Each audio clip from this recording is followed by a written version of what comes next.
Hi friends, అందరికీ నమస్కారం. Welcome to Sushmita food menu channel. నేను లాస్ట్ టైం మొగలై చికెన్ అనేది చేశాను కదా, అయితే అప్పటి కంటిన్యూస్గా నేను ఇప్పుడు చికెన్ పులుసు మరియు పులిహోర ఎలా తయారు చేసుకోవాలనేది ఈ వీడియోలో మీకు నేను చేసి చూపిస్తున్నాను.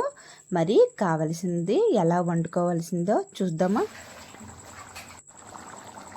చూడండి, చికెన్ పులుసు అనేది చాలా చక్కగా నేను ముందుగా చికెన్ అనేది బాగా వేపుకొని అందులో వచ్చే జ్యూస్ని ఒక బౌల్లో కలెక్ట్ చేసుకున్నాను.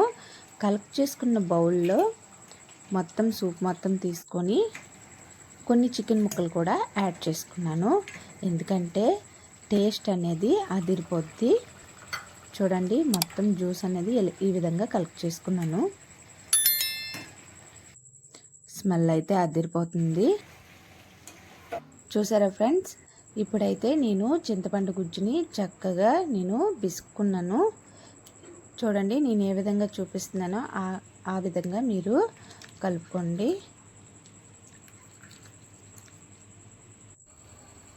కలుపుకున్న తర్వాత నేను ఏదైతే చికెన్ జ్యూస్ ఉందో అందులో చింతపండు రసం అనేది యాడ్ చేసుకున్నాను. యాడ్ చేసుకున్న తర్వాత కొంచెం కొత్తిమీర అనేది యాడ్ చేసుకొని 1.5 గ్లాస్ వరకు నీళ్ళు అనేవి యాడ్ చేసుకున్నాను, ఎందుకంటే పులుసు చాలా అంటే చాలా బాగుంటుంది. పులుసు అయితే చక్కగా మరిగిపోతుందండి. నాకైతే ఎప్పుడెప్పుడు తిందామా అన్నట్టు అనిపిస్తుంది. చూడండి, పులుసు చక్కగా మరిగింది. నేను ఇదిగోండి ఈ విధంగా గరిటెతో కలుపుకొని మీకు చూపిస్తున్నాను. చికెన్ ముక్కలు కూడా ఉన్నాయి కాబట్టి ఇంకా మంచి స్మెల్ అయితే అదిరిపోతుంది. 1 టీ స్పూను నల్ల మిరియాల పొడి అనేది యాడ్ చేసుకున్నాను. దాని ద్వారా వాసన అనేది ఇంకా అదిరిపోతుంది. తెల్లన్నంతో పులిహోరతో తినేటప్పుడు అయితే మరి చెప్పలేను, దాని టేస్ట్ అంత బాగుంటుంది. పులుసు అయితే కంప్లీట్ అయిపోయింది ఫ్రెండ్స్. ఇదిగోండి, నేను పులిహోర కోసం ముందుగా రైస్ని అనేది కుక్కర్లో కాకుండా లేదా అట్టెసల్లో కాకుండా మామూలుగా తప్పేలలో ఉడికించుకుంటున్నాను. అన్నం అయితే ఉడికించే నేను ఎప్పుడు పులిహోర పెట్టుకుంటాను, ఎందుకంటే మనం అసలు ఈ రెడీమేడ్ కాలంలో కుక్కర్లోనే వండుకుంటున్నాము. అంతేగాని వార్పన్నం అసలు పూర్తిగా మర్చిపోయారండి. చూడండి ఫ్రెండ్స్, నేనైతే ఈ విధంగా అన్నం అనేది వార్పన్నం వండుకుంటున్నాను. చాలామంది అయితే ఫస్ట్ అన్నం వండేటప్పుడు పసుపు వేసుకొని అది వార్చుకొని ఆ తర్వాత పులుపు అనేది యాడ్ చేసుకుంటారు. కానీ నేను మాత్రం వైట్ రైస్ అలాగ వార్చుకొని పులిహోర అనేది ఈరోజు నేను తయారు చేసుకుంటున్నాను. మరి గంజిని వేరు చేయాల్సిందే. అన్నం అయితే రెడీ అయిపోయింది ఫ్రెండ్స్. నేను ఇప్పుడు దీన్ని వార్చుకుంటున్నాను.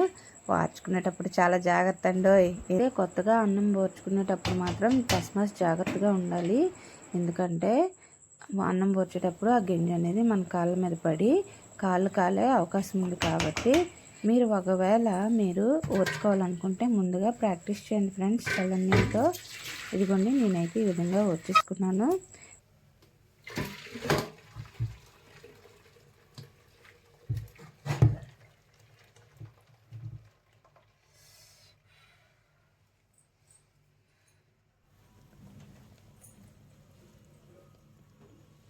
తర్వాత పులిహోరకి కావలసిన పదార్థాలన్నీ వేపుకోవడానికి కడాయి పెట్టుకున్నాను. కడాయి పెట్టుకొని స్టవ్ ఆన్ చేసుకొని నూనె వేసుకొని అందులో పల్లీలు అయితే యాడ్ చేసేసాను. పల్లీలు యాడ్ చేసుకొని ఒకసారి కలుపుకున్నాను. కలిపిన తర్వాత పోపుల దినుసులు అనేది యాడ్ చేసుకున్నాను. ఒకసారి కలుపుకున్నాను. అలాగే సన్నగా తరిగిన పచ్చిమిర్చి అనేది యాడ్ చేసుకుని చక్కగా కలుపుకున్నాను. అలాగే జీలకర్ర మరియు వాము అనేది యాడ్ చేసుకున్నాను. మంచి వాసన అనేది వస్తుంది. అలాగే ఆరోగ్య బెనిఫిట్స్ కూడా ఉన్నాయి కాబట్టి అలాగే కరివేపాకు అనేది యాడ్ చేసుకున్నాను. చక్కగా కలుపుకున్నాను. ఇదిగోండి ఫ్రెండ్స్, పసుపు అనేది ఒక 4 టేబుల్ స్పూన్స్ వరకు యాడ్ చేసుకున్నాను, ఎందుకంటే నేను 10 మంది వరకు ఈ పులిహోర అనేది ప్రిపేర్ చేస్తున్నాను కాబట్టి అంత పసుపు అనేది యాడ్ చేసుకున్నాను. ఫ్రెండ్స్, పులుపు కోసం అయితే నేను ఈ విధంగా పులుపు అనేది కొంచెం చిక్కగా కలుపుకుంటున్నాను. పలుచగా కలుపుకుంటే చారులాగా అయిపోద్ది కాబట్టి చాలా అంటే చాలా ముద్దగా కలుపుకున్నాను. ఇదిగోండి వేసిన ఇంగ్రీడియంట్స్లో ఏవైతే వేపుకున్నామో ఆ ఇంగ్రీడియంట్స్లో పులుపు అనేది యాడ్ చేసుకోవాలి. పులుపు అనేది చాలా ముద్దగా ఉండాలండి, మరి పలుచగా కాదు అలాగని ముద్దగా కాదు, మధ్యగా కలుపుకొని ఒకసారి అలాగా కలుపుకుంటూ ఉండాలి. చూడండి నేను ఈ విధంగా కలుపుకుంటున్నాను. చూడండి ఫ్రెండ్స్, మనం ఈ పులుపుని దగ్గరగా వచ్చినంత వరకు వేయించుకోవాలి. సాల్ట్ అనేది సరిపడా వేసుకోవాలి, లేదంటే తర్వాతైనా యాడ్ చేసుకోవచ్చు, కానీ ఇప్పుడే చూసుకుంటే మంచిది.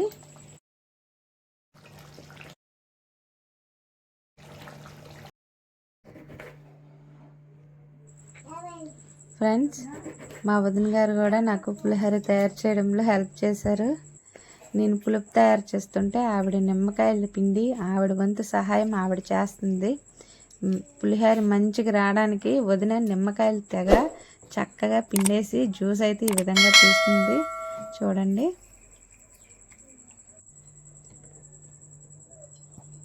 థ్యాంక్ యూ వదిన. ఇదిగోండి, కరెక్ట్గా మన చేసుకున్న పులుపు అయితే రెడీ అయిపోయింది. పులుపుని తెచ్చి నేను ఈ విధంగా రైస్లో కలుపుకుంటున్నాము. మా వదిన కూడా అలాగా కలుపుతూ నేను కలుపుతూ మంచిగా పులిహోరని అనేది తయారు చేస్తున్నాం. అలాగే నిమ్మకాయ రసం కూడా యాడ్ చేసేసాం.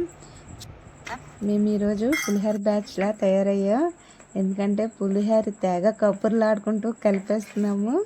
మామూలుగా కాదు, కష్ట సుఖాలు మాట్లాడుకుంటూ పులిహోరని తెగ కలిపేస్తున్నాము.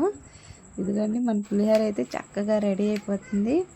మంచి కలర్ వచ్చింది. అలాగే కొంచెం పచ్చి కరివేపాకు అనేది పులిహోరలో యాడ్ చేసుకొని మళ్ళీ ఒకసారి కలుపుకొని మా చిన్న గురువు గారికి అయితే కొంచెం టేస్ట్ కోసం బౌల్లో వేసి ఇచ్చాను. ఆవిడైతే తినేసి ఇప్పుడు కామెంట్ ఇస్తుంది మనకి. ఓ ఇచ్చేసింది కామెంట్ ఇచ్చేసింది. అలాగే కొత్తిమీర కూడా యాడ్ చేసుకొని మళ్ళీ ఒకసారి కలుపు.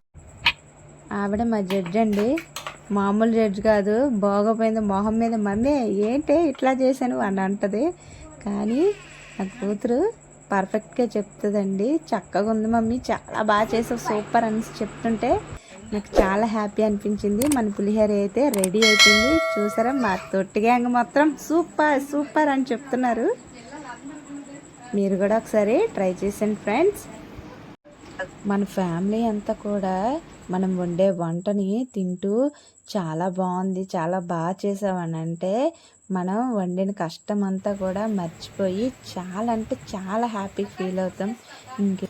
ఎవరైనా ఛానల్ని సబ్స్క్రైబ్ చేయడం మర్చిపోతే వెంటనే సబ్స్క్రైబ్ చేయండి ఫ్రెండ్స్. అలాగే బెల్ ఐకాన్ని నొక్కండి, మరిన్ని వంటకాలు అనేవి మీకు నోటిఫికేషన్ రూపంలో వస్తాయి.